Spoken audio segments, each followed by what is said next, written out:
உறவுகளே, ஒரே ஒரு புகைப்படம். டெல்லியில் பிஎம் நரேந்திர மோடியும் சிஎம் விஜயும் கைகுலுக்கி புன்னகை பூக்கிறார்கள். கவிதை மாதிரிலாம் பேசுகிறேன், சும்மா பேசி பார்த்தங்க. ஆனால் அதே நேரத்தில் தஞ்சாவூரில் ஒரு விவசாயி அழுகிறார். சிபிஐ, விசிகே, சிபிஎம் இவங்க 3 பேரும் தாவேகாவோட கூட்டணி கட்சிகள். தெரியாதவருக்கு நான் சொல்கிறேன், கூட்டணியாக இருந்திருக்காங்க. அவங்களோட சொந்த கூட்டணி கட்சிகளே ஒரே நாளில் தமிழக வெற்றி கழகத்தை கண்டிக்கிறார்கள். 3 சம்பவங்கள் ஒரே நாளில் ஒரே மாநிலத்தில். இதன் பொருள் என்ன என்று இந்த தமிழகம் புரிஞ்சுக்கணும். 2044 கோடி மட்டுமா நான் 5 ஏக்கர் நிலம் வச்சுருக்கேன், கடன் தள்ளுபடி ஆகும்னு நம்பினேன், என்னோட முழு கடனும் தள்ளுபடி ஆகலை. உறவுகளால் நான், உறவுகளுக்காக நான், உங்கள் சிபி நவீன். இது டைம்ஸ் ஆஃப் ரிபப்ளிக் நியூஸின் பொலிட்டிக்கல் டெஸ்ட். உங்களை அன்போடு வரவேற்கிறேன். முதல்ல நேற்று டெல்லி சம்பவத்தை பற்றி பார்க்கலாம். 2026 27 மே நேற்று ஆட்சி ஏற்று சரியாக 17 நாட்கள். 17 நாள்லேயே பார்த்தீங்கன்னா சிஎம் விஜய் டெல்லி போனார். அங்கே பார்த்தீங்கன்னா ஒரே நாளில் 3 மத்திய அமைச்சர்களை சந்தித்தார். பிஎம் மோடி மாலை 4:30 மணிக்கு, அமித்ஷா 6:45, நிர்மலா சீதாராமன் 7:30 மணிக்கு. இந்த 3 சந்திப்பும் சாதாரணமா இல்லை, இது ஒரு வரலாறு. அஇஅதிமுகவோட நம்ம எல்லாருக்குமே தெரியும், ஜெயலலிதா அம்மா 2016 பதவியேற்று 3 மாசம் கழித்து தான் டெல்லிக்கு போனாங்க. டிஎம்கேவோட ஸ்டாலின் அவர்கள் 2021 பதவியேற்று 2 வாரம் கழிச்சு டெல்லிக்கு போனாங்க. ஆனால் அது புரோட்டோகால் விசிட் தான். நல்லா ஞாபகம் வச்சுக்கோங்க, யார் ஸ்டாலின் போனது அது புரோட்டோகால் விசிட். ஆனால் சிஎம் விஜய் 17 நாளிலேயே PM plus home minister plus finance minister is equal to 3ஐயும் சந்தித்தார். ஆனால் நம்ம விஜய் 17 நாள்லேயே PM plus home minister plus finance minister 3 பேரையும் சந்திச்சிட்டார். இது பார்த்தீங்கன்னா கான்ஃபிடென்ஸா, இல்லைனா ஒரு ஸ்ட்ராட்டஜியா, இல்லைனா ஒரு இப்போ தேவைப்படுதா 3 பேர் சந்திக்கக்கூடிய தருணம் தேவைப்படுதா தமிழ்நாட்டுக்கு அப்படின்றத பார்த்தா நான் சொல்ல போகிறேன். 3ஐயும் சேர்ந்தது தான். இப்போ நான் சொன்னேன் இல்லையா, இது ஸ்ட்ராட்டஜி, கான்ஃபிடென்ஸாக சொல்கிறேன் இல்லையா, 3ம் சேர்ந்தது தான். என்ன கேட்டார் நம்முடைய முதல்வர்? ஃபஸ்ட்டு பார்த்தா விவசாயிகளை பற்றி சொல்லுவோம். அதாவது 14,22,555 விவசாயிகள் ரூபாய் 2044 கோடி கடன் தள்ளுபடி ஸ்கீம் அமலில் இருக்கு. ஆனால் அதுக்கு நிதி தேவை. அதுக்கு என்ன தேவை? சென்ட்ரல் சப்போர்ட் தேவை. அதனால் பார்த்தா மோடியிடம் கேட்ட முக்கியமான விஷயங்கள், நம்மளோட பிரதமர் மோடியிடம் கேட்ட முக்கியமான விஷயங்கள்.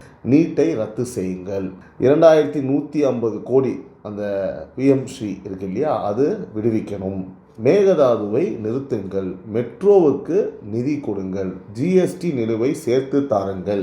சரியா? இதெல்லாம் பார்த்தீங்கன்னா பிஎம் அவர்கிட்ட சொன்னார்.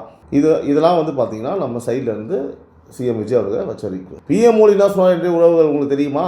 எல்லாரும் சொல்கிறது, இந்த மீட்டிங் பார்த்தீங்கன்னா ஒரு 20 மினிட்ஸ். நம்மளோட பிஎம் கிட்ட கேட்ட எதுவுமே இன்னும் கன்ஃபார்ம் ஆகலை. நீட் ரத்தா? இல்லை. பிஎம் ஸ்ரீ நிதியா? இல்லை. மேகதாது நிறுத்தப்பட்டதா? இல்லை. ஆனால் ஒரு விஷயம் உண்மையே நடந்தது. ஜேஎன்யூவில் திருவள்ளுவர் சிலையை போய் திறந்தார். தமிழ் கலாச்சாரத்தை தேசிய மடியில் நிறுத்தினார் நம்முடைய முதல்வர் விஜய். அது எந்த மாற்றமும் கிடையாது, அது நடந்தது. அது பார்த்தீங்கன்னா ஒரு தமிழ் பாரம்பரியத்துக்கு கிடைச்ச ஒரு சிம்பாலிக் ஒரு விக்ட்ரி அப்படின்னு வச்சுக்கலாம். ஆனால் அது மட்டும் போதுமானா அது போதாது. ஓகேவா? மக்கள் பார்த்தீங்கன்னா எப்போவுமே ரிசல்ட்ஸை கான்க்ரீட்டாக கேட்குறாங்க. இப்போவே ஒரு கேள்வி பார்த்தீங்கன்னா நான் உங்களை கேட்குறேன், விடை நான் பதில் அப்புறமே நானே சொல்கிறேன். டெல்லியில் பிஎம் ப்ளஸ் விஜய் புன்னகை பூக்கிறார்கள், ஆனால் ஊரில் விவசாயி ஏன் அழுகிறான்? இது கேள்வி. இந்த கேள்விக்கு பதில் வேணும்னா நீங்கள் வீடியோ ஃபுல்லாக பார்க்கணும். சொல்கிறேன் வாங்க.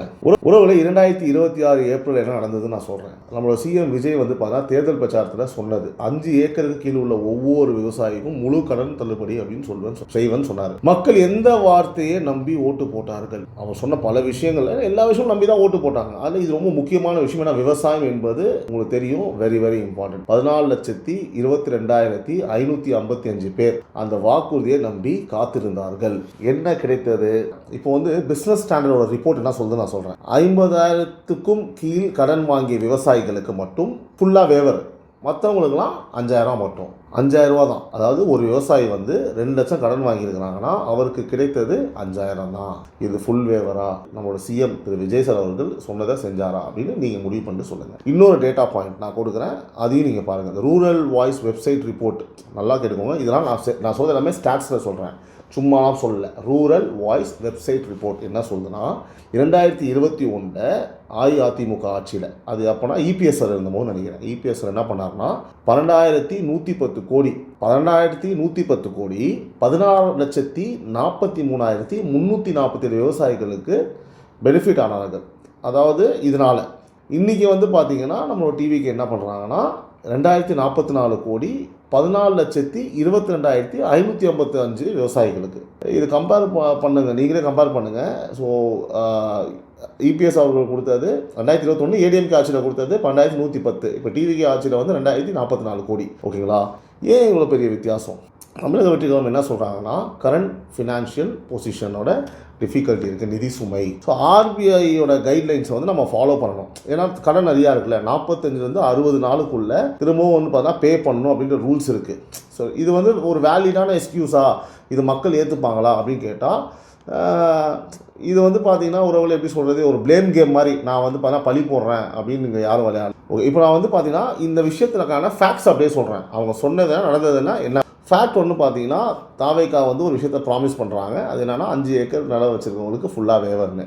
ஆனால் அடுத்து நடந்த ஃபேக்ட் என்னன்னு கேட்டிங்க அப்படின்னா, பார்ஷியல் வேவர் தான் கொடுக்குறாங்க. 5,000 தான் மேக்ஸிமம், நிறைய பேருக்கு அந்த மாதிரி தான் கொடுக்குறாங்க அப்படின்னு இப்போ வந்து கணிப்புகள் சொல்லுது. ஃபேக்ட் 3 அப்படி என்னன்னு கேட்டிங்கன்னா, ஃபினான்ஸோட நிலைமை, அதாவது மாநிலத்தின் வந்து நிதி சுமை ரொம்ப அதிகமாக 6 லட்சம் கோடி மேலே டெப்ஸ் இருக்கனால கஷ்டம். ஃபேக்ட் 4 என்னன்னா, ஆர்பிஐ ரூல்ஸே வந்து வாங்கினா 45 நாளில் வந்து நம்ம பே பண்ணுற மாதிரி இருக்குது அப்படின்னு ரெஸ்ட்ரிக்ட் பண்ணுறாங்க ஆர்பிஐ ரூல். இந்த 4 ஃபேக்ட்ஸையும் சேர்த்து பார்த்தா தாவேகானால ஏன் இதை செய்ய முடியல அப்படின்றத ஓரளவுக்கு நீங்கள் முடிவு பண்ணுங்கள். இதை வந்து நான் ஜஸ்ட் உங்கள்கிட்ட அதை விட்டுறேன். ஆனால் இன்னொரு விஷயம் நான் சொல்லிடுறேன், புரிதல் வேறு, நம்ம புரிஞ்சுக்கிறது வேறு. ஓ இதானா, ஆனால் விவசாயிகளோட நீர் வேறு, அவங்களுக்கு நம்ம எக்ஸ்பெக்ட் பண்ணதை நம்ம கொடுக்கல அப்படின்றது இதெல்லாம் நம்ம முதலே செக் பண்ணிட்டு தான் நம்ம இதை சொல்லியிருக்கணும். முதல்ல நம்மளுக்கு தெரியும் இல்லையா இந்த மாதிரிலாம் இருக்குன்னு சொல்லிட்டு அப்படின்னு கருத்துக்கள் வருது. சிபிஎம் மாநில செயலாளர் வந்து என்ன சொல்கிறாருன்னு கேட்டிங்கன்னா, சிபிஎம்னா யார்? டிவியோட கூட்டணி, ஓகேங்களா, வச்சிருக்கக்கூடிய கம்யூனிஸ்ட் பார்ட்டி. 5 ஏக்கர் கீழே இருக்க விவசாயிகளுக்கு வந்து பார்த்தீங்கன்னா முழு தரப்படி நீங்கள் சொன்னதை கொடுங்க அப்படின்னு அவங்க சொல்கிறாங்க. சிபிஐ என்ன சொல்கிறாங்க அப்படின்னா, அவங்க சத்தியத்தை நீங்கள் நிறைவேற்றுங்கள் அப்படின்னு சொல்கிறாங்க. விசிகா என்ன சொல்கிறாங்கன்னா, விவசாயிகளுக்கு நீதி கொடுங்கள், விவசாயிகளுக்கு நீதி கொடுங்கள், சொன்னதை செய்யுங்க. இதெல்லாம் ஆப்போசிஷன் சொல்லலை, இது வந்து டிவிகேவோட சொந்த கூட்டணி கட்சிகள் இருக்கவங்க சொல்கிறாங்க. இந்த மாதிரிலாம் திமுக ஆட்சியில் எவனும் கூட இருக்கும்போது ஒன்று சொல்லி தான் நான் நல்லா இருந்துருக்குமே. சரி ஒழுங்க, நம்ம டைவர்ட் ஆக வேணாம். சிஎம் டெல்லியில் நம்ம பிஎம்ஐ சந்திக்கும் போது ஊரில் கூட்டணி கட்சிகளே வந்து பார்த்தீங்கன்னா, அதாவது நம்ம ஊரில் பிரச்சனைகளை அழுத்தங்களை வந்து கொடுக்குறாங்க, ப்ரெஷரை வந்து போடுறாங்க. இது வந்து ஒரு முக்கியமான ஒரு சிக்னலாக நான் பார்க்குறேன். அதுவே நான் சொன்ன அந்த கேள்விக்கு விடை உறவுகளே, டெல்லியில் புன்னகை, ஊரில் கண்ணீர். நான் சொன்னேன்ல மேலே ஒரு கொஸ்டின் ஆன்சரு அதுதான். சரியா? இப்போது மிக முக்கியமான செக்மெண்ட் 27 மே 2026 ஒரே நாளில் என்ன நடந்தது என்று கவுண்ட் பண்ணுங்கள், அதாவது யோசியுங்கள், எண்ணுங்கள். சிபிஐ டிவிகேவை வந்து பார்த்திங்கன்னா கண்டிச்சது. எதுக்கு? இந்த ஹையர் எஜுகேஷன் சான்சலர் இஷ்யூ இருக்குல்ல, அதுக்கு. விசிகே எம்பி ரவிக்குமார் வந்து பார்த்தீங்கன்னா டிவிகே வந்து கண்டிச்சிருக்காரு, அதே சேம் இஷ்யூ, அந்த எஜுகேஷன் சான்சலர் இஷ்யூக்கு. அதே மாதிரி சிபிஎம் வந்து பார்த்தீங்கன்னா டிவிகேவை கண்டிச்சது.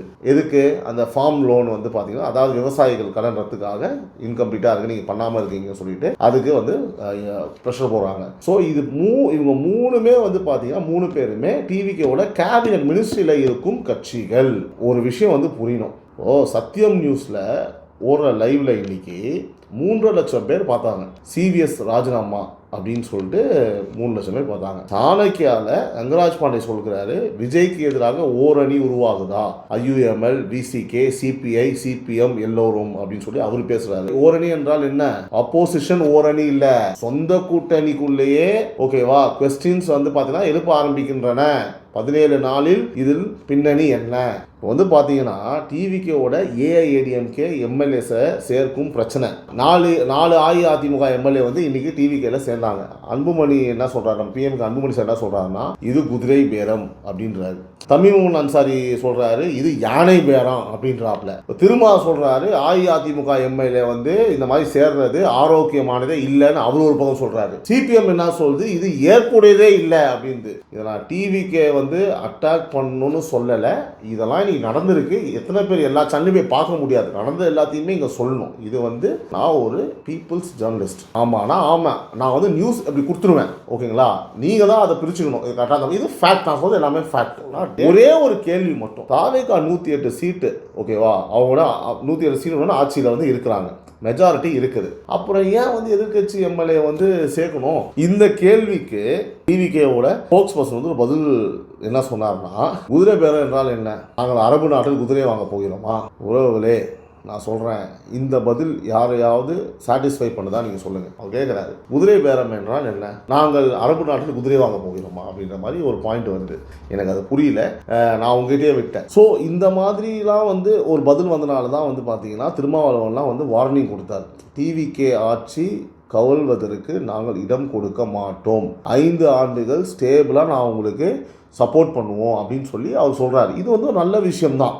ஆனால் அதோடு சொன்னது அஇஅதிமுகவோட எம்எல்ஏக்களை வந்து ஜாயின் பண்ணுறதை ஸ்டாப் பண்ணுங்கள், அதை என்கரேஜ் பண்ணாதீங்க அப்படின்னு அதையும் சேர்த்து சொன்னார். ஸோ ஒரே நேரத்தில் வந்து பார்த்தீங்கன்னா அஷூரன்ஸும் கொடுக்குறாரு, ஆனால் இதை பண்ணாதீங்கன்னு சொல்லிட்டு ஒரு வார்னிங் மாதிரியும் கொடுக்குறாரு. ஸோ இது என்ன சொல்லுதுன்னு பார்த்தீங்க அப்படின்னா, டிவிகேவோட நெருங்கிய நண்பர்களே ஒரு மாதிரி ஆங்ஷியஸாக ஒரு மாதிரி இருக்காங்க. என்னடா இது, ஏன் இப்படி இந்த மாதிரி ஒன்றும் புரியலையேன்னு சொல்லிட்டு. ஏனென்றால் ஓட்டர்ஸ்லாம் வந்து பார்த்தீங்கன்னா டிவிகேவை தேர்ந்தெடுத்தது வந்து பார்த்தா தூய சக்தி என்று நம்பி தான். ஓகேவா, இது நான் ஓட்டர்ஸ் பாயிண்ட் ஆஃப் வியூ வந்து பேசுகிறேன், எத்தனை ஏற்றுப்பீங்கன்னு நம்புகிறேன். ஸோ அதே டிவிகே வந்து ஏஐடிஎம்கே எம்எல்ஏஸை வந்து சேர்க்கும் போது அந்த தூய சக்தி இமேஜை வந்து ஸ்க்ராட்ச் விழுகிறதா, இல்லை விரிசல் விழுகிறதா, ஒரு இமேஜ் வந்து கிராக் ஆகுதா? இப்போ பாருங்க, இந்த ஒரு மாசத்துல டிவிகே வந்து என்ன சாதிச்சுது, என்ன சவால் அவங்க எதிர்கொண்டாங்க? இந்த கேள்விக்கு நான் ஆனஸ்டான ஒரு பதில் உங்களுக்கு சொல்கிறேன்.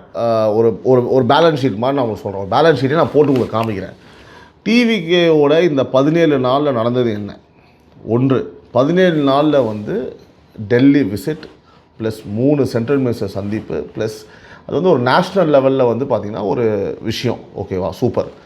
2, 23 இல்லீகல் குவாரிஸ் இருக்குல்ல, மணல் குவாரிகளை மூடியிருக்காங்க.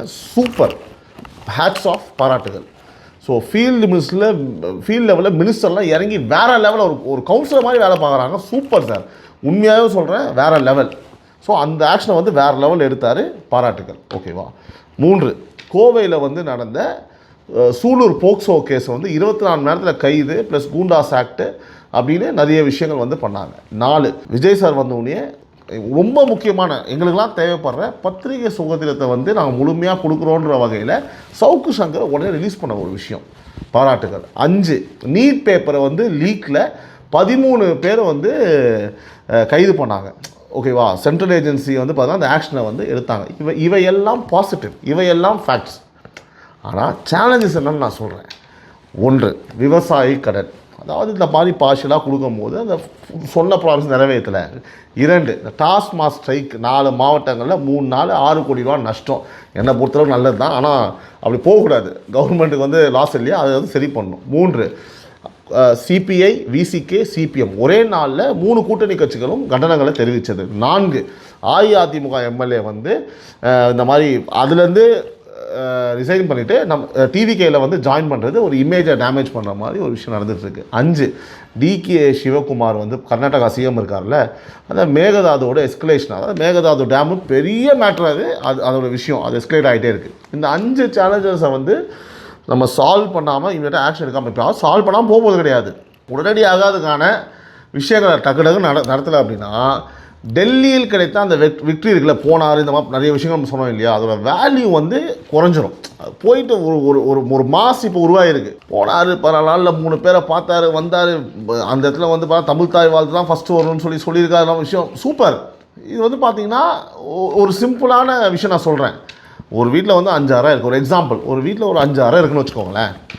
அதில் வந்து பார்த்திங்கன்னா இப்போ சிஎம் விஜய் சார் வந்து டெல்லியில் போனது, வெளியில் வந்து ஒரு அழகான வந்து கேட் போட்டார். ஓகே, சிஎம் விஜய் சார் வந்து டெல்லியில் போய் வெளியில் ஒரு அழகான கேட் போட்டார். ஓகேவா. ஆனால் வீட்டுக்குள்ளே ஒரு அறையில் விவசாயி அழுகிறான், இன்னொரு அறையில் வந்து டாஸ்மாக் ஊழியன் வந்து போராடுகிறான், இன்னொரு 3வது அறையில் வந்து பார்த்திங்கன்னா நம்மளோட கூட்டணி கட்சிகள்லாம் உட்காந்து கேள்வி கேட்டுருக்காங்க, 4வது அறையில் வந்து பார்த்திங்கன்னா ஏடிஎம்கேவோட எம்எல்ஏலாம் உட்காந்து அவங்க கான்ட்ரவர்சி அது போயிட்டுருக்கு, இங்கே வந்து இப்போ ஜாயின் பண்ணுறதுக்கான விஷயம் போயிட்டுருக்கு. 5வது மேகதாது மேட்ரு. ஆனால் வெளியில் வந்து பார்த்தீங்கன்னா ஒரே ஒரு கேட்டு அழகாக இருந்தாலும் அது சரி வருமா? போதுமா உறவுகளே? உள்ளுக்குள்ளே வீட்டில் இருக்க 5 ரூமில் 5 பிரச்சனை இருக்குது, ஓகேவா? வீட்டுக்குள்ளே நிம்மதி இல்லைன்ற மாதிரி. ஸோ நீங்கள் தான் வந்து பார்த்திங்கன்னா முடிவை சொல்லணும், சரியா? ஸோ இப்போ பார்த்தீங்கன்னா இனி நம்ம 3 விஷயங்களை வந்து பார்த்தோம். டெல்லியில் சிஎம் விஜய் அவர் வந்து பிஎம் அவரை சந்தித்தது ஒரு சிம்பாலிக் வெற்றி, சூப்பர், செம மாதம் இருந்தது. எல்லாமே பார்க்கும்போது ஒரு ஜேர்னலிஸ்ட்டாகவும் சரி, நம்ம என்ன நம்ம சிஎம் வந்து இங்கேருந்து போகிறாரு, ஒரு ஸ்டைலாக அப்படியே வராரு, அதெல்லாம் பார்க்கும்போது அவர் வந்து அந்த சிபிஐ இதுக்காக போனார், இப்போ ஒரு மரியாதை பார்க்கும்போது ஒரு நல்ல ஒரு ஃபீல் கிடைக்குது. வாழ்த்துக்கள். ஊரில் விவசாய கடன் அந்த சொன்ன அந்த சத்தியத்தை நிறைவேற்றலை, அது வந்து விவசாயிகள்லாம் கேள்வி கேட்குறாங்க, அது ஒரு விஷயம் பார்த்தோம். கூட்டணி கட்சியில் நடக்கும் அந்த விஷயங்கள் அவங்க கேள்வி கேட்குறாங்க, சரி கிடையாது, ஒரு பொலிட்டிக்கல் வார்னிங் மாதிரி இருக்குது. இந்த 3ஐயும் கனெக்ட் பண்ணினாலே ஒரே ஒரு விஷயம் மட்டும் தெரியுது, ஓகேங்களா? சிஎம் விஜய்க்கு டெல்லியில் வெற்றி கிடைக்கிறது, ஆனால் ஊரிலேயே போர் நடக்கிறது. அப்படி தான் இதை பார்க்குறேன். அந்த போரில் யார் ஜட்ஜுனா மக்கள் தான் ஜட்ஜு. நான் இப்போ சொல்லிடுறேன் உறவுகளே, நான் திரும்பவும் சொல்கிறேன், நான் ஒரு ஜேர்னலிஸ்ட், டிவிகேவோட ஃப்ரெண்டும் கிடையாது, எனிமியும் கிடையாது. மக்களோட குரல் மட்டுமே என் வேலை. அந்த குரல் சொல்கிறது சத்தியத்தை நிறைவேற்றுங்கள், கூட்டணி கட்சிகளைலாம் கொஞ்சம் சரி செய்யுங்கள், நமது இமேஜை, அதாவது விஜய் சாரோட இமேஜ், நமது சிஎம் இமேஜையும் டிவிகே இமேஜையும் கொஞ்சம் அரசாங்கத்தின் இமேஜை காப்பாற்றுங்கள். அதாவது இந்த தமிழகம் வந்து பார்த்தீங்கன்னா விஜய் சாரை நம்பி மட்டும்தான் ஓட்டு போட்டிருக்காங்க. One and only Vijay sir நம்பி மட்டும்தான். அந்த நம்பிக்கையை காப்பாற்றுவது நம்மளோட சிஎம் விஜயோட கடமை. உறவுகளே, வீடியோ பார்த்துருப்பீங்க, மறக்காமல் சப்ஸ்கிரைப் பண்ணுங்கள், பெல் ஐக்கான் ப்ரெஸ் பண்ணுங்கள். அதே மாதிரி வீடியோ பிடிச்சிருந்தா ஹைப் பண்ணுங்கள். மற்றொரு முக்கியமான நிகழ்வுகளோட நாளைக்கு உங்களை சந்திக்கிறேன். உறவுகளால் நான், உறவுகளுக்காக நான் உங்கள் Sibi Naveen, Times of Republic news in political desk. அனைவருக்கும் வணக்கம், நன்றி, லவ் யூ, பாய்.